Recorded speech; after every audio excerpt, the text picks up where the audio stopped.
What's going on? Today we're going to be reviewing the Adidas Ae2. Let's start off with the look. When it comes to the looks, it could be subjective. Myself, I do believe that the Adidas Ae1 does look better than the Adidas Ae2, but I've seen a lot of people say that they like the Ae2's looks better. In general, it's not a bad looking shoe. I just, honestly, it'll get the job done. There are going to be better colorways. This colorway may not just be doing it for me. This is my favorite colorway of the Adidas Ae1. This and the pink pair. But we're going to have to go ahead and give it a 3 out of 5 on looks, in my opinion, and give the Ae1 a 5 out of 5. Mainly because the Adidas Ae1 has a full TPU cage, and it does really well with keeping your foot within the shoe and giving it stability and support. The looks changed a lot, simply for the fact that everyone thought that the Adidas Ae1 was a little bit too heavy, and they made it heavy to make it durable. Even his first shoe was durable, make sure that everybody be able to wear it and wear it for a long time. Since it was too heavy, they did go ahead and get rid of the TPU cage, about 65% of it. That does the job. It'll keep you locked in. But hey, to each his own. All right, let's move on to traction. As you can see, this bad boy has full length directional traction patterns, herringbone, but it does have dual density rubber, okay? So on the outer side of the Adidas Ae2, there is a harder rubber, while the middle of the shoe's traction is softer. So because of that, I wouldn't say these would do well outdoors, but indoors, it does stop. You can hear it on the squeak, which I know that is not a performance feature, but hey, if I can hear my shoe squeak, I'm a little bit more confident in my abilities to make cuts and do moves. As you probably can see on the video, I did leave the dust on there after going ahead and wearing them while I was hooping. This bad boy picks up tons of dust. As I always say, if you are a hooper, just wipe it off and you'll be good to go.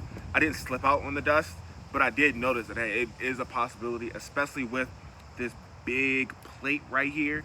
This isn't traction whatsoever. It's part of the torsion plate that Adidas has in there. So if that gets dust on there, you could slip out, but I didn't have that problem. Just be careful and wipe. Altogether, compared to the Adidas Ae1, this bad boy, it does have better traction. It stops better, it feels better, it's louder, and you feel like you're not gonna slip out whatsoever, unless the bad boy fills up with dust.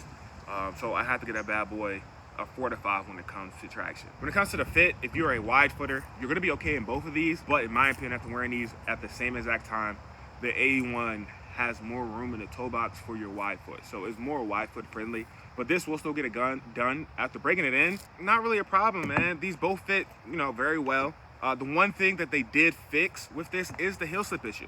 So you can see on this Ae1 low that I had to put a runner's knot in it to give me the same lockdown that I got in the Ae2. But now you don't need a lockdown. You don't need a runner's knot for that. It'll give you that nice one-to-one feel that you really want out of a basketball shoe. So when it comes to fit, I got to give it a 5 out of 5. This bad boy fits 1-to-1. I wear a 12 and I got a 12. So if you wear a 10, you wear a 10. If you wear 11, get an 11, and so forth and so on. These bad boys fit true to size and they're wide foot friendly. Now let's talk durability. One big thing that everyone will notice as soon as you get this bad boy in hand, and even if you see it in pictures, is that they took off the full TPU cage that gave this bad boy the ultimate durability status. This Ae1 low and Ae1 mid, you could wear these bad boys outside, inside, whatever case may be, and you had no worries about this bad boy ripping, tearing, anything of the sort. Like the Sabrina 2s, Sabrina 3s, Ja 1s, Ja 2s, all the Nikes, this bad boy was not ripping, but it was heavier. To make that thing possible, to make it lighter, because that was really the only issue everybody had, they went ahead and took 65% off that full TPU cage and kept it on the lateral and medial sides of your foot. Right above that pinky toe and right above that big toe, they kept it here for support. They swapped out 65% of that TPU cage for a jersey mesh material. I'm not sure how durable this will be over a long period of time, but as of right now, it's thick, it's soft, and it mows to your foot. Not sure if you'll ever get a rip in the side. I just know for a fact you won't ever get a rip in the Ae1. So for durability, I have to give it a 3 out of 5. Let's talk cushion. Well, if you look on the Adidas website, it says that the Ae2 is using light boost and light strike throughout the entire shoe.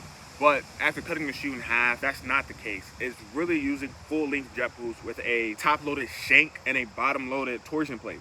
That's a good setup for someone who's lighter, okay? You're under 180, under 200, and you're moving. You want that firmer, more responsive feel. If you're a heavier dude, I'm 230. This does it, okay? The Ae1 low has that more plus feel. The Ae2, and the Ae1 mid has a plusher feel than the Ae1 low. But the Ae2 has a more firmer ride, is more responsive.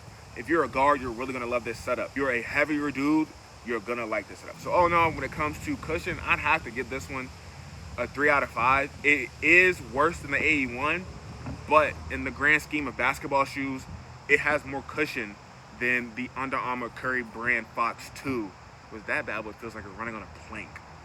So yeah, 3 out of 5 when it comes to cushion. This is my final verdict. All right, so we have the AE2 and we have the AE1 low. All right, didn't bring the AE1 with me, didn't have enough room. But final verdict. All in all, the AE2 is a upgrade over the AE1. All right, all in general, it's lighter. You still get lateral, and you still get lateral medial support. The one-to-one fit is better compared to this shoe specifically, and the mid. The cushion is worse, but it depends on whether or not you're a lighter guy or a heavier guy. If you're one of those high school kids, it's gonna feel like it's a lot of cushion. If you're one of the heavier adults, you know how in America everybody's heavier, this one's gonna do it for you. Now, when it comes to traction, this one's better than this one. This one doesn't have bad traction. This is just better traction, especially on a clean court. And altogether, I really do think this one just looks better overall. But for performance, this one's lighter, has better traction, should be durable enough to hold you through a couple of seasons or an entire year. The one-to-one fit is better. I'd have to say overall, this bad boy takes the cake for the better shoe. Usually, shoes go through their sophomore slump when it comes to their second model, but with the Adidas and Anthony Edwards, they somehow cracked the code. They cracked the code. You can get this shoe from the link in my bio, or you can use the code on your screen right here. It'll give you a discount and give you free shipping. There we go. Adidas, I don't know how they did it. They might actually have shoe of the year when it comes to performance, but I do know there's another shoe in contention that could come out. Take a look at the channel, it might be up. If you like the videos on the channel, check this one out. Really had a fun time making it. And if you enjoy shorts, check this one out. I'll post a lot of those as well.